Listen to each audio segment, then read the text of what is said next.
In this lesson, we're going to be talking about protecting your wireless setup against attack. So how would you go about protecting your wireless networks? Well, there's a few different ways of protecting your wireless networks, and I've got the configuration up for an access point here, and I'm going to talk you through some different things that you can do that would protect your access point or your wireless network. So we're going to skim by turn wireless on because we're going to assume that wireless is on. I can change the SSID, and one thing that you may do to change the SSID is to give your wireless network a name that's maybe not so obvious as to what it is or what business or enterprise it belongs to.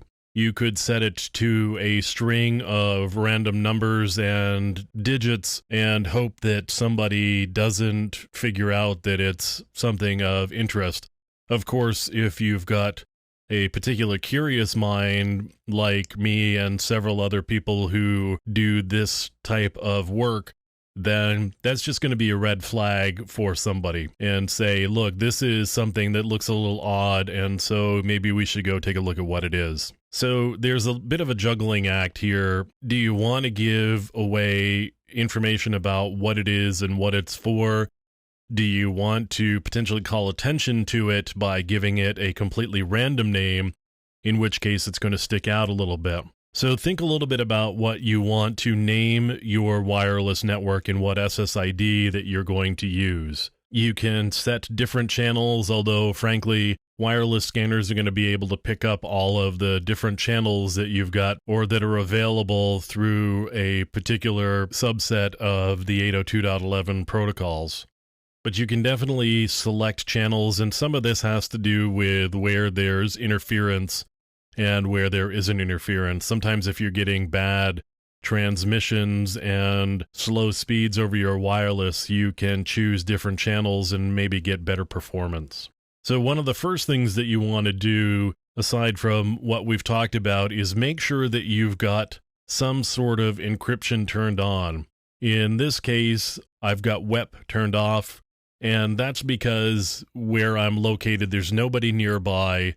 There's almost no chance of anybody coming anywhere near where this is transmitting to be able to see any of the data that's going across it. And so for ease of use here, I've just turned WEP off on this particular wireless network. If you do turn WEP on, you have the ability to set your wireless key.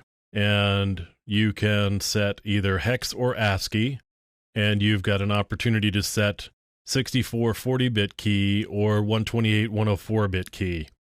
And the difference there is the key length, obviously, and the amount of characters that you have to type. I would strongly recommend going to a 128 104-bit key for your password.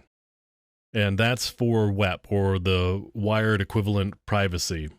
And again, you can choose hex or ASCII depending on how good you are at remembering things. You run the risk of, if you're going to do a long hex password, of needing to write it down somewhere, and that can be a bit of a challenge. Now I've got some advanced security settings over here, and I've got the ability to either turn on or turn off my SSID broadcast. So wireless networks typically by default will broadcast their SSIDs, and that makes it easy for users to connect to them because they see that there's a wireless network and they know that they need to connect to it. It's one less thing that they have to configure or type. And so turning on the SSID broadcast in most circumstances is probably a good idea. Again, it's an ease of use thing more than anything. If you're really paranoid and you're really security conscious, you can disable the SSID broadcast. That doesn't guarantee that you won't be seen, however. There is a possibility that wireless scanners will pick up your network even though you're not broadcasting the SSID. As a matter of fact, it's a pretty good chance that Wi-Fi scanners will pick up your network. Another thing that you can do to protect your network is basically put up some access policies. Now, this takes a lot of administrative overhead and there's a lot of work associated with it. But if you don't have a lot of users and you're really conscious about who you're going to allow to access your network, what you can do is require that the MAC addresses match what you've put in. So you can set MAC authentication. In other words, your layer 2 or physical address, your MAC address, has to be in a table of addresses on the access point before the access point will allow the communication between your device and itself. So that's another way of really restricting who gets access. And that's not even a measure of who has a username and password or who has the passphrase for the wireless network, which can be shared or overheard or read if it's written down. This comes down to, do you have the right piece of physical equipment to gain access to this network? And you either do or you don't. If you don't, game over. You don't get to go any further. You don't get to plug in the passphrase that you think you knew. You are just done. So that's a way of really locking down your wireless network. Again, though, as I said, that's a lot of administrative overhead. You've got to go find all of the physical addresses and plug them in. And anytime you want to add a device, then you need to add that MAC address. Anytime you've got a visitor of some sort or another that you want to give access to your wireless network, you've got to add the MAC address. So there's a lot of overhead to doing that.